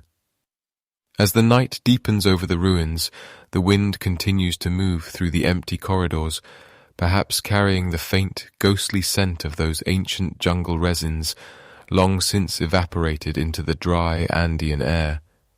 The spondylus shells remain, tucked away in museum drawers, or still buried beneath the weight of 5 millennia, serving as the enduring anchors of a story we are only just beginning to read. A story of a civilization that found its strength not in the sword, but in the hand extended in trade, and the heart open to the wonders of a vast and varied land. The mountains stand tall and indifferent, yet they remember the footsteps of the traders, and the desert, in its infinite patience, guards the secrets of the exchange that once made this valley the center of the world. The sound of a bone flute carries across the valley, a thin, haunting melody that seems to bridge the gap between the living and the long-forgotten dead. It is a sound that has echoed through these canyons for 5,000 years, a reminder that the silence of the ruins was once filled with the breath of a living people. In this ancient world of stone and sand, we often look to the grand architecture to tell us who held power, searching for the shadows of kings and conquerors.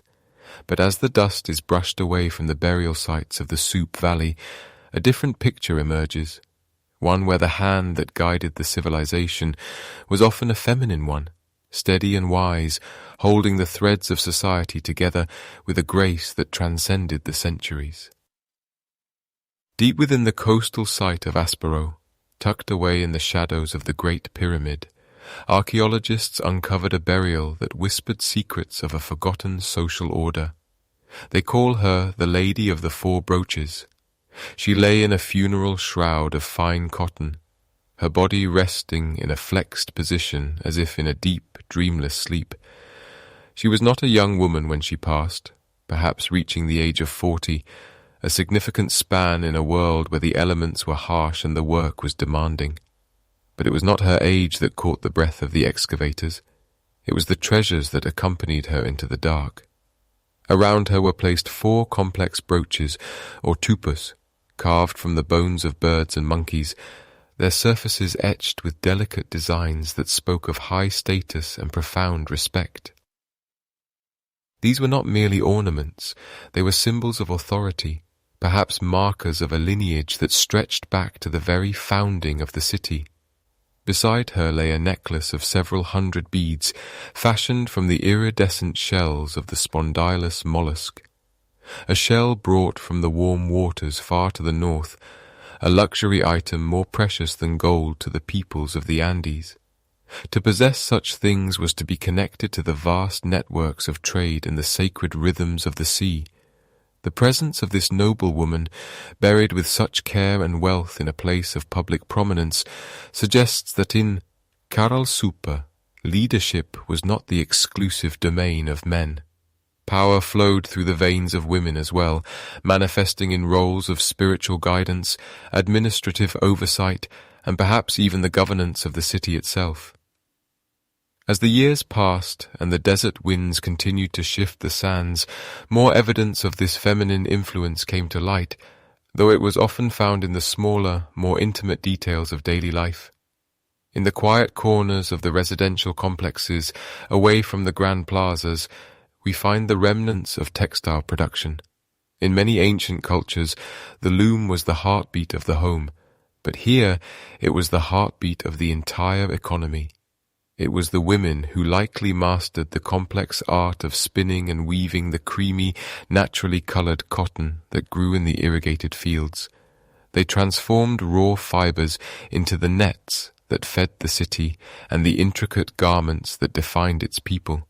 This was not merely domestic labor. It was a form of technological mastery that required a deep understanding of botany, mathematics, and the subtle physics of tension and strength. One can imagine them gathered in the shade of a reed-thatched roof, the rhythmic click of their tools providing a percussive backdrop to the afternoon heat. They were the architects of the soft infrastructure, creating the very fabric that allowed the trade of the valley to flourish. And it is possible that their influence extended beyond the loom and into the management of the earth itself. In the Andean tradition, the concept of duality, of male and female energies working in balance, is a foundational pillar of existence. It is highly probable that women played a vital role in agricultural management, deciding which seeds to save and which fields to plant, observing the cycles of the moon and the stars to ensure the survival of their kin. They were the keepers of the biological memory of the Supe Valley, ensuring that each harvest was more bountiful than the last. Perhaps the most haunting glimpses of these women come from the unbaked clay figurines found scattered throughout the ruins. These tiny sculptures, often no larger than a human hand, were fashioned with a deliberate, almost tender touch. They depict women in various stages of life, with elaborate hairstyles, painted faces, and garments that mirror the finery found in the high-status burials. Because they were made of unbaked clay, they were fragile, never intended to last for an eternity like the stone pyramids. They were likely used in rituals of healing or fertility, or perhaps as offerings to the earth, meant to be returned to the soil once their purpose was served. When we look closely at these figurines, we see a remarkable diversity of expression. Some appear to be priestesses, their eyes closed in a state of trance, while others seem to represent the common mothers and daughters of the city. There is a sense of individuality in each one, a refusal to be reduced to a mere archetype. They remind us that the history of Caral-Supe is not just a history of stone and mortar, but a history of people who felt the sun on their skin and the weight of responsibility on their shoulders. These clay women stand as silent witnesses to a time when gender roles may have been far more fluid and equitable than the patriarchal systems that would later dominate the world. In the modern mind, we often struggle to conceive of a civilization that functioned without a rigid, male-dominated hierarchy, especially one that lacked the presence of war. Yet, the Lady of the Four Brooches and her clay counterparts suggest a society where status was derived from contribution, from lineage, and from the ability to navigate the complex social and spiritual needs of a growing metropolis. There are no depictions of female captives, no scenes of subjugation. Instead, there is a quiet dignity, a sense of a people who understood that the survival of the community depended on the strength of every member, regardless of their gender. As we contemplate these fragments of the past, we are left with questions that the earth is slow to answer. Did these women lead the rituals atop the great mounds, their voices rising in prayer as the smoke of burning offerings drifted toward the stars? Did they negotiate the terms of trade with the mountain tribes, using their mastery of textiles as a bridge between cultures? The evidence is subtle, like a footprint in the sand that has been softened by the wind, yet it is persistent. It speaks of a civilization that valued the nurturing and creative powers of the feminine, integrating them into the very foundation of their urban experiment. The desert is a vast and patient teacher, and it reminds us that much of what we consider progress is often just a different way of organizing the same human needs. In Caral-Supe, 5 millennia ago, the balance between the sexes may have been one of the secrets to their long-lasting peace. While other nascent civilizations were carving depictions of battles and conquered kings into their monuments, the people of the Supe Valley were burying their women with honors and molding their likenesses in the humble clay of the riverbank. They saw the divine in the maternal, the powerful in the productive, and the essential in the elegant. And so, the Lady of the Four Brooches continues her long sleep, her presence a quiet challenge to our assumptions about the origins of power and the true nature of a successful society. The first sign of the end was not the sound of a horn or the drumbeat of an approaching army, but rather a subtle, persistent whispering in the wind. It was the sound of sand, individual grains of silica and quartz carried from the shore, scratching against the polished plaster of the Great Pyramids. For nearly 1,000 years, the Supe Valley had been a sanctuary of stability, a green ribbon of life held between the desolate desert and the roaring Pacific. But the earth is never truly still, and the climate of the ancient world was a shifting, breathing thing that eventually turned its cold shoulder toward the people of Caral. As the centuries stretched into the second millennium before the Common Era, the atmosphere began to undergo a profound transformation. We see the evidence today in the stratigraphy, those layers of earth that act as a vertical timeline for archaeologists, where the rich, dark soils of the valley's peak are slowly overtaken by pale, sterile layers of wind-blown sand. This was the beginning of a prolonged era of environmental instability, driven by the intensifying cycles of El Niño. In our modern world, we know El Niño as a weather pattern, but to the people of Caral, it must have felt like a betrayal by the very gods of the sea and sky. The warm waters would move in, displacing the cold, nutrient-rich Humboldt current that had provided such a bounty of sardines and anchovies for generations. The rains followed, not the gentle mists that sustained the high-altitude grasses, but torrential, violent downpours that turned the dry ravines into rivers of mud. These debris flows, or huaicos, tore through the carefully terraced fields, burying the irrigation canals that the people had spent centuries perfecting. The delicate balance of the Supe Valley was being tilted, and for the first time in their long history, the ancestors of the Andes found themselves unable to right the scales. Meanwhile, deep beneath the crust of the earth, the tectonic plates were restless. The region around Caral is one of the most seismically active on the planet, and the archaeological record suggests that a series of massive earthquakes struck the valley during this period of decline. We can still see the scars today, the cracked foundations of the pyramids, the slumped walls of the sunken circular courts, and the desperate attempts of the inhabitants to shore up their crumbling monuments with bags of woven reeds. It is a haunting sight to see a civilization that had mastered stone and space suddenly struggling against the literal movement of the ground beneath their feet. These earthquakes did more than just damage the buildings. They destabilized the entire coastal landscape. The tremors loosened vast quantities of sand and silt from the surrounding hills, which were then washed down to the shoreline by the El Niño floods. Once there, the prevailing winds took over, pushing massive dunes inland. Slowly, relentlessly, the desert began to reclaim the valley. The fertile silt that had once grown cotton and guava was smothered under a blanket of white dust. The green world was turning grey, and the shimmering mirage of the desert was becoming a permanent reality. One can only imagine the conversations that took place in the plazas during those final decades. There is no evidence of a sudden catastrophe, no layer of ash from a great fire, and no scattered skeletons of a massacred population. Instead, there is a sense of a long, quiet sigh, a realization that the era of the Supe Valley was drawing to a close. The people did not disappear. They simply moved. They began a slow, measured migration toward the north and the south, seeking valleys where the rivers still ran clear and the sand had not yet conquered the soil. As the years passed, the great city of Caral began to feel emptier. The fires in the hearths were allowed to go out. The grand staircases, once smoothed by the feet of thousands, were left to the wind. It was a transition of necessity rather than one of violence.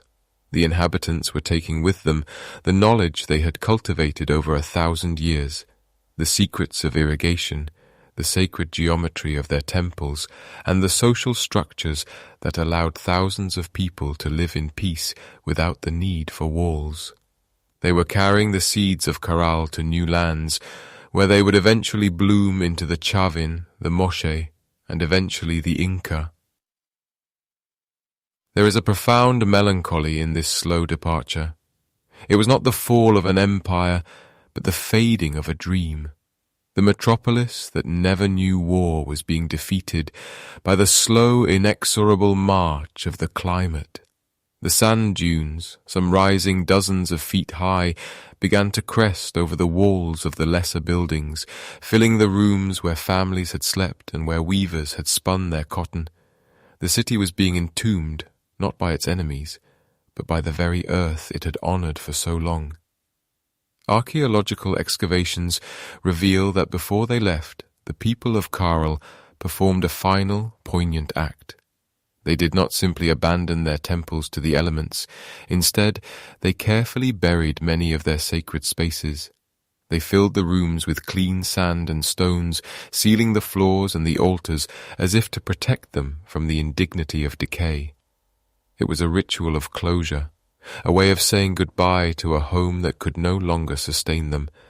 They left behind their stone mortars, their woven baskets, and their clay figurines, leaving them for the earth to hold in trust until a distant future could uncover them once more. This migration marked the end of the Supe Valley as the center of the Andean world, but it was not the end of the civilization's spirit. The Caral effect would ripple through the next 3,000 years of South American history. The concept of the sunken circular plaza, the use of chicras, or mesh bags for earthquake-resistant construction, and the focus on communal labor would all survive the death of the city itself. They were moving toward the higher valleys of the Andes, following the water as it retreated toward the glaciers, beginning a new chapter in the long, winding story of human adaptation. As the last families gathered their belongings and looked back at the towering pyramids for the final time, the valley must have felt strangely silent. The sound of the flutes made from condor bones had faded. The smell of roasting fish and sweet potatoes no longer drifted on the evening breeze. There was only the wind, the encroaching sand, and the distant, rhythmic pounding of the sea. The great experiment of Caral was over, entering a long sleep that would last for 5,000 years, hidden beneath the dunes until the modern world was ready to remember what had been lost. The desert is a patient guardian. It does not destroy, it preserves. By covering the city in a shroud of sand, the environment that forced the people out also ensured that their achievements would remain frozen in time. The very dunes that choked the life out of the Supe Valley became a time capsule, protecting the delicate fibers of their nets and the intricate carvings of their wood from the ravages of oxygen and moisture. The decline of Caral was not a failure of the people, but a testament to the fragility of all human endeavors when faced with the shifting moods of a planet that is always in motion. And so, the metropolis of the Supe became a ghost in the landscape. The pyramids became hills, indistinguishable from the natural mounds of the desert to any casual observer. The irrigation canals filled with silt and vanished beneath the scrub brush. For millennia, travelers would pass through the valley, unaware that they were walking over the rooftops of the oldest city in the Americas. The silence was absolute. A deep geological slumber that would not be broken until the first shovels of the 20th century began to peel back the layers of sand, revealing the sophisticated bones of a world that had mastered the art of living together long before the first stone of the Great Pyramid of Giza was ever laid. The scent of dried earth and ancient salt lingers in the air, a phantom memory of a time when the Supe Valley was the beating heart of a continental network. Though the fires of Caral eventually dimmed and the residents drifted away into the shifting mists of history, they did not leave behind a vacuum. Instead, they left a blueprint, a subtle spiritual architecture that would define the soul of the Andes for the next 3,000 years. It is as if the dust of the valley became a kind of cultural pollen, carried by the winds and the footsteps of traders to every corner of the high Cordillera and the coastal deserts. We often think of civilizations as isolated islands in time, rising and falling in total solitude, but the reality of the ancient world is more like a slow, deep river, where the waters of the past flow invisibly into the currents of the present. The legacy of the mother culture is not found in grand declarations of conquest or the names of forgotten kings, for Caral was a city that spoke in the language of harmony rather than the vocabulary of force. As the centuries drifted by, the physical walls of the pyramids began to crumble, yet the ideas they housed proved to be far more durable than stone.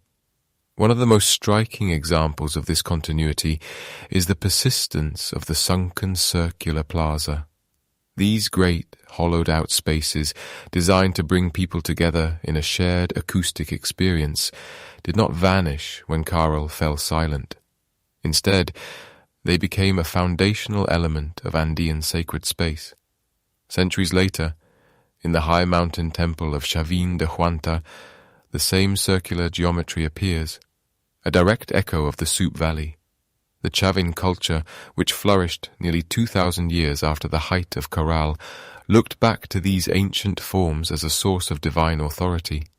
They understood, perhaps better than we do, that a circle is a shape without hierarchy, a space where every participant is equidistant from the center, and where the collective voice carries further than the individual shout. This thread of continuity stretches even further, weaving its way through the intricate tapestries of the Moche and the monumental stonework of the Tiwanaku. When we look at the desert geoglyphs or the sprawling adobe cities of the north coast, we are seeing the distant descendants of a vision first articulated on the banks of the Supe River.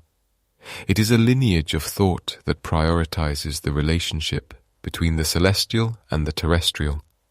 The astronomers of Caral, who tracked the movements of the stars from the summits of their mounds, established a tradition of sky-watching that would eventually culminate in the sophisticated solar observatories of the Inca. The stars have not moved, though the eyes watching them have changed across 100 generations, and yet the questions remain the same. How do we find our place in the cosmos? How do we ensure the rains return? Perhaps the most enigmatic of these legacies is the Quipu.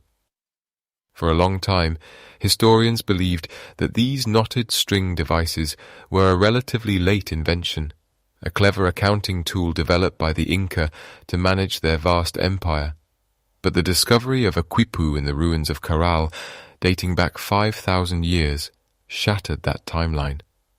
It suggests that the people of the Andes were recording their world in silk and cotton strings, while the rest of the globe was still experimenting with clay tablets and papyrus. These strings were more than just ledgers. They were a tactile language, a way of freezing thought into a physical form that could be felt with the fingers in the dark. To run one's hands over an ancient quipu is to touch a ghost, a complex web of data, poetry, or perhaps even laws preserved in the tension of a knot. The fact that this technology remained virtually unchanged for 3 millennia is a testament to its perfection. It was a system that did not need to evolve because it already captured the essential rhythms of Andean life. As the years passed, this cultural inheritance manifested in something even deeper than architecture or record-keeping. It manifested in a way of being. There is a concept in the Andes known as Aini. In its simplest form, it is often translated as reciprocity, but the word carries a weight that English struggles to convey. It is the understanding that all life exists in a state of mutual exchange, between neighbors, between the community and the earth, and between the living and the divine. In Caral, we see the earliest evidence of this philosophy in action. The city was built not by slaves driven by the whip of a tyrant, but by a collective of people who understood that their survival depended on the strength of their social bonds. They traded the cotton of the valley for the fish of the sea, creating a web of interdependence that made war unnecessary. Aini is the silent engine that powered the construction of the Great Pyramid and the maintenance of the irrigation canals. It is a system of labor where you help your neighbor build their house today, knowing that they will help you harvest your fields tomorrow. This spirit of communal effort survived the collapse of Caral, the rise of the warlike empires, and even the trauma of the Spanish conquest. It is still visible today in the remote villages of the highlands, where the sound of the minca, the communal work party, still echoes across the valleys. When we look at the massive stones of the later civilizations, we are not just seeing feats of engineering. We are seeing the physical manifestation of Aini. We are seeing thousands of hands moving in unison, guided by a social contract that was signed in the dust of the Supe Valley 5,000 years ago. The persistence of these traditions suggests that Caral was not just a city, but a successful experiment in human organization. It was a society that chose a different path, one that favored trade over conquest and ritual over regimentation. The lack of weaponry and defensive walls in the archaeological record of the Supe Valley is perhaps its most profound legacy. It challenges the cynical modern assumption that civilization is a product of conflict. Caral whispers to us from across the ages, suggesting that the foundations of our world do not have to be built on the bones of our enemies, but can instead be woven from the threads of cooperation and shared purpose. As the moonlight washes over the silent mounds of the Caral-Supe sites, one cannot help but feel a sense of profound continuity. The wind that whistles through the empty plazas is the same wind that once carried the music of bone flutes and the scent of burning incense.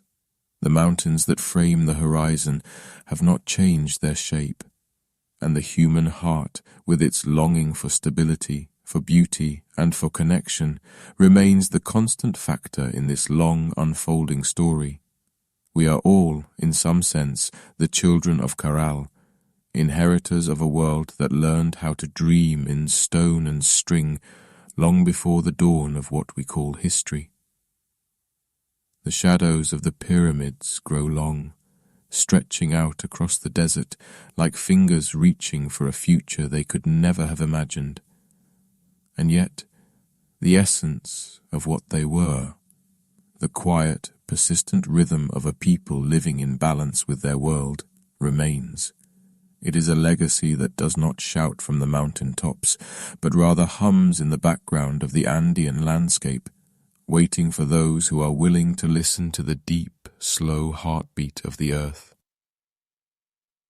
As we prepare to leave the valley and return to the noise of the modern world, we carry with us a piece of that silence, A reminder that the oldest stories are often the ones that have never truly ended. The ground beneath our feet is not merely earth, but a vast, silent archive. A reservoir of memory held in suspension by the relentless breath of the desert. Here, in the Supe Valley, the air is so devoid of moisture that time itself seems to have been decelerated, allowing the delicate fibers of a woven basket or the fragile reed of a flute to survive 5,000 years of solitude. This aridity is a gentle guardian, while the great forests of the north reclaimed their wooden temples and the humid jungles of the east dissolved the history of their people into the soil. The desert of Peru chose to preserve. It wrapped the pyramids of Caral in a shroud of sand and salt, keeping the secrets of the first city safe from the erosion of the centuries.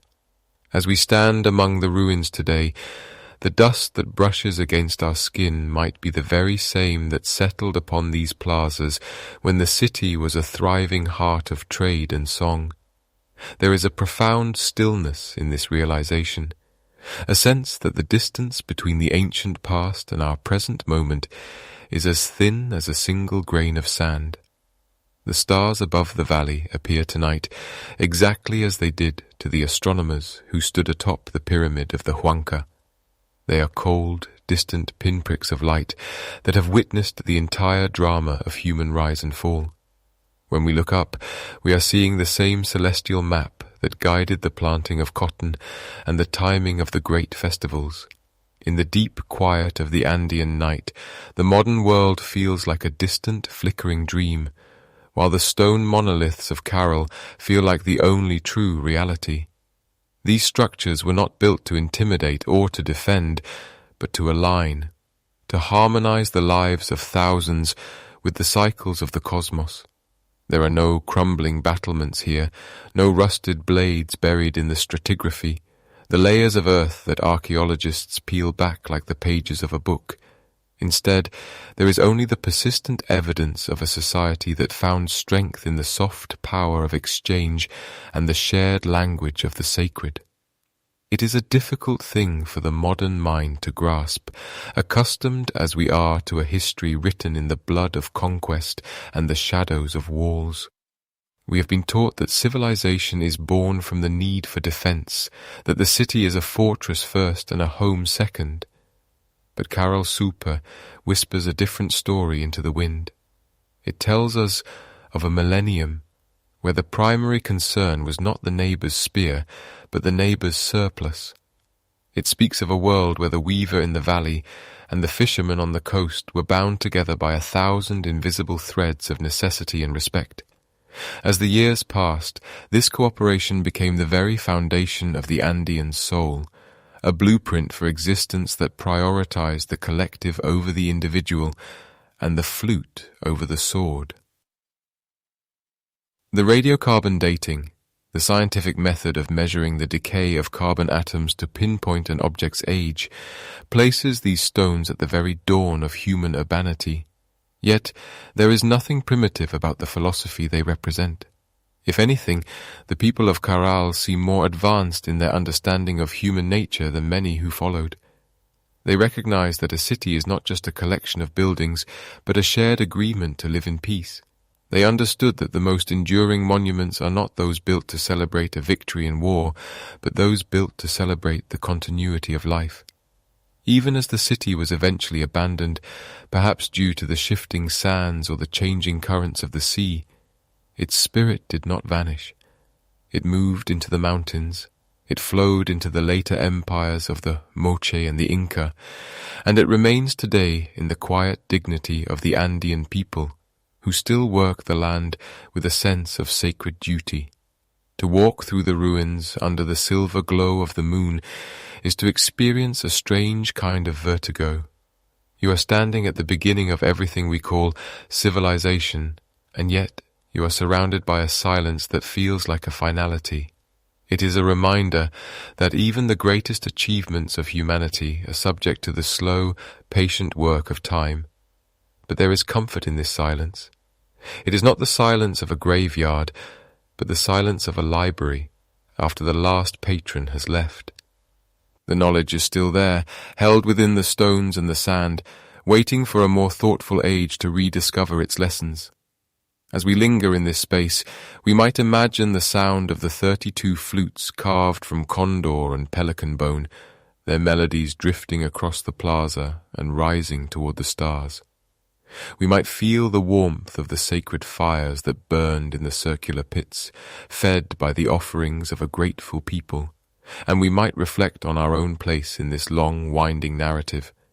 We are the inheritors of a world that has forgotten how to be still, a world that often mistakes noise for progress. Caral-Supe offers us a different path, a vision of a society that flourished for 1,000 years without ever feeling the need to strike a blow in anger. The desert wind continues its long, slow journey across the valley, smoothing the edges of the pyramids and carrying the scent of the distant sea.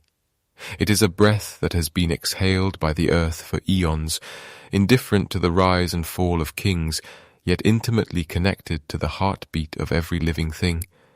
In this place, the boundaries between the self and the universe begin to blur.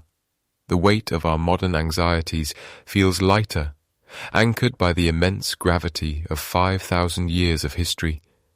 We are part of something much larger than ourselves, a chain of being that stretches back to these first fires in the sand and forward into a future we cannot yet see. There are many questions that the sands will never answer. We may never know the names of the architects who dreamed these mounds into existence, or the words of the hymns they sang to the rising sun. We may never fully understand the intricate mathematics that allowed them to earthquake-proof their temples with bags of woven reeds.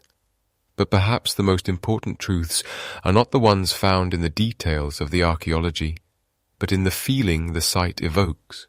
It is the feeling of a profound, enduring peace. It is the realization that at the very root of the human experience there was a moment of perfect balance, a time when we chose to build together rather than tear each other down.